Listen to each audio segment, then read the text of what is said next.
आज हम फिर उपस्थित हैं स्वामी अच्युतानंद हरिहर के साहित्यिक अवदान से उसकी तीसरी कड़ी के रूप में। आज हम देखते हैं कि हिंदू कल्चराइजेशन के तहत दलित, पिछड़े और आदिवासियों का हिंदूकरण किया जा रहा है।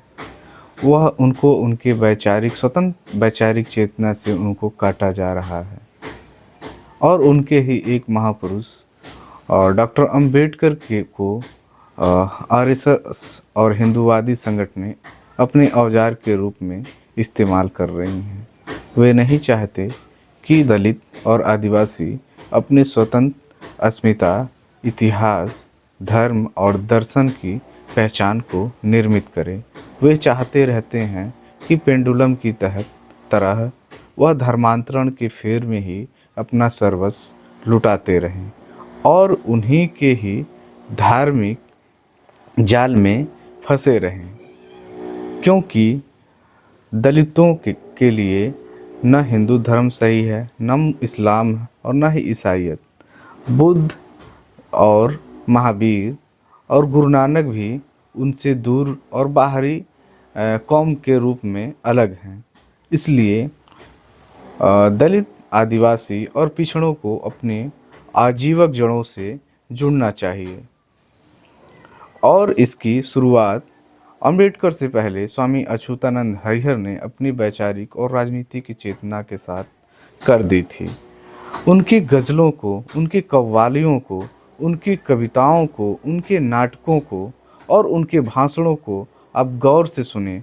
उनका सामाजिक, राजनीतिक और ऐतिहासिक संदर्भों के साथ आप विश्लेषण करें, आप तर्क करें। आप देखेंगे कि डॉक्टर अंबेडकर से वह कितने आगे की सोच रखते थे। हाँ, एक और जहाँ हमारे बाबा साहब देश और विदेश में बड़े ओहदे और डिग्री हासिल किए हुए थे और हिंदू और वर्ण व्यवस्था के फेर में और उनकी पहेलियों में ही फंस कर रह जाते हैं, वहीं साफ लहजों में 8वीं पास स्वामी अच्युतानंद हरिहर कितनी ही शानदार बात कर जाते हैं, क्योंकि वह अपनी चेतना, अपनी वैचारिक जड़ों से जुड़कर ही आगे बढ़ते हैं। जो उनका धर्म दर्शन के तत्व थे, जो उनको बोध थे, वह सीधे सद्गुरु रैदास और कबीर से जुड़े हुए थे। आप देखेंगे कि उनकी कविताओं में वह लाइनें सीधे सद्गुरु रैदास और कबीर से जोड़ती हैं। सद्गुरु रैदास और कबीर भी मध्यकाल में हिंदू मुस्लिम के टू पार्टी सिस्टम को बेनकाब करते हुए तीसरे फ्रंट की राजनीतिक और सामाजिक और धार्मिक शक्ति के साथ आंदोलन कर रहे थे। इसलिए वह देखते हैं उनके पदों में दोनों की भर्त्सना वह कर रहे हैं, दोनों कौमों की। तो आइए हम स्वामी अच्युतानंद के उन गज़लों को देखें और उनके चेतनाओं का अनुसरण करें। अब तो जागो हुआ क्या फजर ही नहीं। जब उनके लोग सोच रहे थे, उस अपने आंदोलन, अपने अस्तित्व के लिए समझ नहीं रहे थे और दुश्मनों के फेर में फंसे हुए थे, तब वह जगाने का काम कर रहे हैं, चेतना देने का काम कर रहे हैं। फजर का मतलब होता है सवेरा, प्रातःकाल। तो वह अपने लोगों से संवाद कर रहे हैं, सीधे संवाद है कि अब तो जाग जाओ, क्या फजर नहीं हुआ है, क्या सवेरा नहीं हुआ है? तुम क्या जीवन भर सोना ही चाहते हो? क्या तुम्हारे आने वाली पीढ़ियां भी सोती रहें, गुलामी करती रहें, उत्पीड़न झेलती रहें? चाहो उठना अगर तो उठो हो निडर, समझो धड़ पर हमारे सर ही नहीं। जो मैं बात कहना चाह रहा हूँ, स्वामी अच्युतानंद हरिहर कहते हैं, यह सीधी और सरल सपाट नहीं है। आज़ादी के लिए जिहाद करना पड़ता है, कुर्बानी देनी पड़ती है। यदि तुम मेरे साथ युद्ध में चलते हो तो समझो तुम्हारे शरीर पे धड़ नहीं है, तब आगे चल सकते हो, तब यह कायदे की लड़ाई तुम लड़ सकते हो। यही बात मध्यकाल में कबीर कहते हैं कि अपना घर फूंक के ही कोई हमारे साथ चल सकता है। यह सीधे युद्ध और संघर्ष का मामला है। आप देखिए कि यह लंबा संघर्ष यहाँ का मूल निवासी कैसे लड़ता हुआ आगे बढ़ रहा है। अब नहीं रहा वक्त ए भाइयों, वह वक्त अब नहीं रहा जब हम गुलामी सह रहे थे, उत्पीड़न झेल रहे थे। अब नहीं वह रहा वक्त हे भाइयों, जो मनु ने थी छोड़ी कसर ही नहीं। जो मिटा नस्ल असली बने दोगले, वह थे समझे कि हम सा है नर ही नहीं। जो अपने आप को सर्वश्रेष्ठ घोषित किए हुए थे, वह मिश्रित नस्ल के हैं, देसी और विदेशी तत्वों से बने हुए हैं, लेकिन अपने आप को असली नस्ल घोषित करके वह इस देश की शासन सत्ता पर काबिज हुए हैं। लेकिन यह मनु के काल का समय और परिवेश नहीं है, यह आधुनिक समय है, पुनर्जागरण का है, जब जहाँ सारी दुनिया गुलामी और सामंतशाही, जमदारशाही और पूंजीवाद को खत्म कर रही हैं। लोकतंत्र, समानता और बंधुता की चेतना चहुओर चल रही है।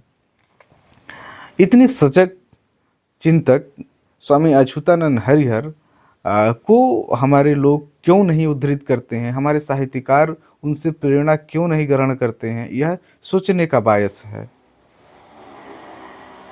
मैं तो समझूं वह कौमी पिसर ही नहीं, पर कमी एक भारी हमारी भी है। देखिए, यह आत्म मूल्यांकन, आत्म आलोचन की प्रक्रिया है, जिससे स्वामी अच्युतानंद हरिहर अवगत कराना चाहते हैं कि हम में भी कमी है, उसको दूर किए बिना हम अपनी लड़ाई नहीं लड़ सकते। आलिमों की जो करते कदर ही नहीं, यूं ही रौनक घटे गुलशने कौम की।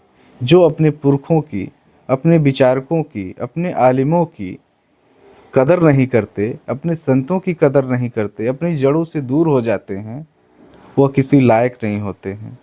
उनका कौम गुलाम हो जाता है, वह दूसरे उसको फ्री का माल समझ लेते हैं। यह प्रक्रिया धर्मांतरण के द्वारा होती है। जब आप दूसरे के धर्म के महापुरुषों को अपना आलिम समझ लेते हैं, तो फिर आपके कौम में गुलशन कहाँ उभर सकता है। आप तो अपनी चेतना, अपनी जड़ों और अपनी शक्ति, अपनी ऊर्जा से दूर हो गए। आप दूसरे की फ्री के माल हो गए, आप धार्मिक गुलाम हो गए।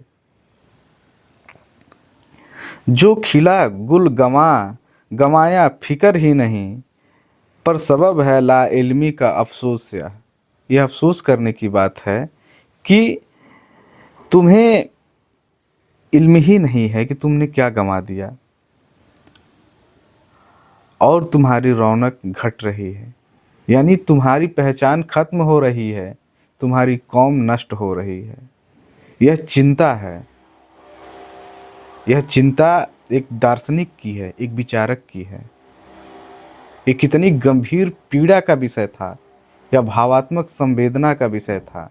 जिस तरह 2500 साल पहले मक्खल गोसाल पीड़ित हो रहे थे, उनकी कौम को सांगठनिक तरीके से, उनके धर्म को सांगठनिक तरीके से नष्ट किया जा रहा था। वह मारे मारे फिर रहे थे, रो रहे थे अपने लोगों की हत्याओं पर।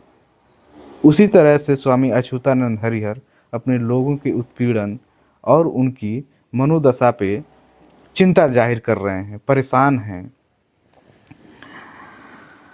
मेरे कहने का होता असर ही नहीं, दस्त बसता है हरिहर जगाता तुम्हें। अब तो जागो हुआ क्या फजर ही नहीं। इसी के साथ आज की चर्चा समाप्त होती है। धन्यवाद।